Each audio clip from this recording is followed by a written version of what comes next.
Semangat pagi untuk kita semua, kembali lagi di podcast Irwan Brother. Bersama saya Irwan Siap, peserta Laksar CPNS Pemerintah Provinsi Sulawesi Barat tahun 2022, gelombang 1, angkatan 4, kelompok 2. Pada kesempatan kali ini kita akan membahas salah satu core values ASN berakhlak, yaitu harmonis. Dasar harmonis.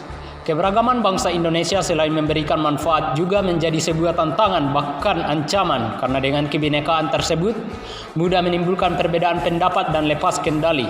Mudah tumbuhnya perasaan kedaerahan yang amat sempit sewaktu bisa menjadi ledakan yang akan mengancam integrasi nasional atau persatuan dan kesatuan bangsa. Terbentuknya NKRI merupakan penggabungan suku bangsa di Nusantara, disadari pendiri bangsa dilandasi rasa persatuan Indonesia. Semboyan bangsa yang dicantumkan dalam lambang negara, yaitu Bhinneka Tunggal Ika, merupakan perwujudan kesadaran persatuan berbangsa tersebut. Oleh karena itu, membentuk persatuan bangsa Indonesia yang beraneka ragam diperlukan sikap berakhlak yang harmonis. Pengertian harmonis.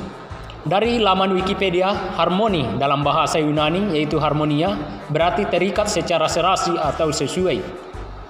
Dalam bidang filsafat, harmoni adalah kerjasama antara berbagai faktor dengan sedemikian rupa sehingga faktor-faktor tersebut dapat menghasilkan suatu kesatuan yang luhur. Pentingnya suasana harmonis. Salah satu kunci sukses kinerja suatu organisasi berawal dari suasana tempat kerja. Energi positif yang ada di tempat kerja bisa memberikan dampak positif bagi karyawan yang akhirnya memberikan efek luar biasa bagi produktivitas, hubungan internal, dan kinerja secara keseluruhan.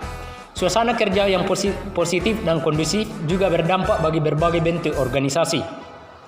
Ada 3 hal yang dapat menjadi acuan untuk membangun budaya kerja yang nyaman dan berenergi positif. Ketiga hal tersebut adalah: yang pertama, membuat tempat kerja yang berenergi. Sebagian besar karyawan atau orang dalam organisasi menghabiskan separuh hidupnya di tempat kerja.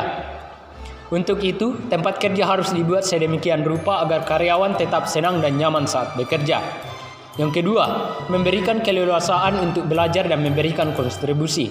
Selalu ingat, dalam sebuah organisasi, Anda bukan satu-satunya orang yang menjalankan alur produktivitas. Ketika Anda sudah mentok, ada baiknya Anda mencari ide dari orang-orang yang berada dalam tim. Hal tersebut mampu meningkatkan keterlibatan dan rasa memiliki karyawan dalam sebuah bisnis atau organisasi. Yang ketiga, berbagi kebahagiaan bersama seluruh anggota organisasi tak dapat dielakkan jika pendapat Anda adalah salah satu motivator terbaik di lingkungan kerja. Demikian juga rasa memiliki. Dengan membagi kebahagiaan dalam organisasi kepada seluruh karyawan dapat meningkatkan rasa kepemilikan dan peningkatan antusiasme para karyawan. Berikut perilaku ASN yang mencirikan perilaku berakhlak harmonis. Penerapan sikap perilaku yang menunjukkan ciri-ciri sikap harmonis tidak hanya saja berlaku untuk sesama ASN atau lingkup kerja, namun juga berlaku bagi stakeholder eksternal. Sikap perilaku ini bisa ditunjukkan dengan: 1. Toleransi, yang kedua empati, dan yang ketiga adalah keterbukaan terhadap perbedaan. Selanjutnya itu peran ASN dalam perwujudan harmonis. Beberapa peran ASN dalam kehidupan berbangsa dan menciptakan budaya harmonis dalam pelaksanaan tugas dan kewajibannya adalah sebagai berikut. Yang pertama, posisi PNS sebagai aparatur negara, dia harus bersikap netral dan adil. Netral dalam artian tidak memihak kepada salah satu kelompok atau golongan yang ada. Adil berarti PNS adalah melaksanakan tugasnya tidak boleh berperilaku diskriminatif dan harus objektif, jujur, dan transparan. Yang kedua, PNS juga harus bisa mengayomi kepentingan kelompok-kelompok minoritas dengan tidak membuat kebijakan peraturan yang mendiskriminasi keberadaan kelompok tersebut.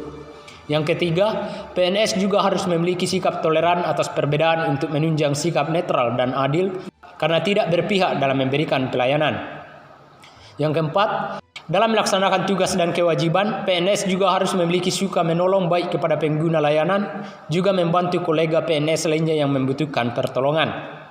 Dan yang kelima, PNS menjadi figur dan teladan di lingkungan masyarakatnya. PNS juga harus menjadi tokoh dan panutan masyarakat.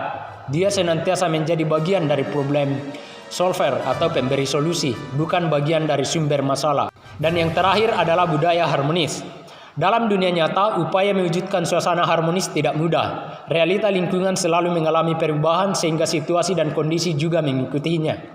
Ibarat baterai yang digunakan untuk menggerakkan motor atau mesin, suatu masa akan kehabisan energi dan perlu diisi ulang.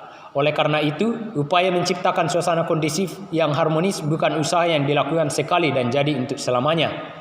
Upaya menciptakan dan menjaga suasana harmonis dilakukan secara terus-menerus, tiada henti. Demikian podcast kita kali ini, sampai jumpa di podcast selanjutnya. Terima kasih.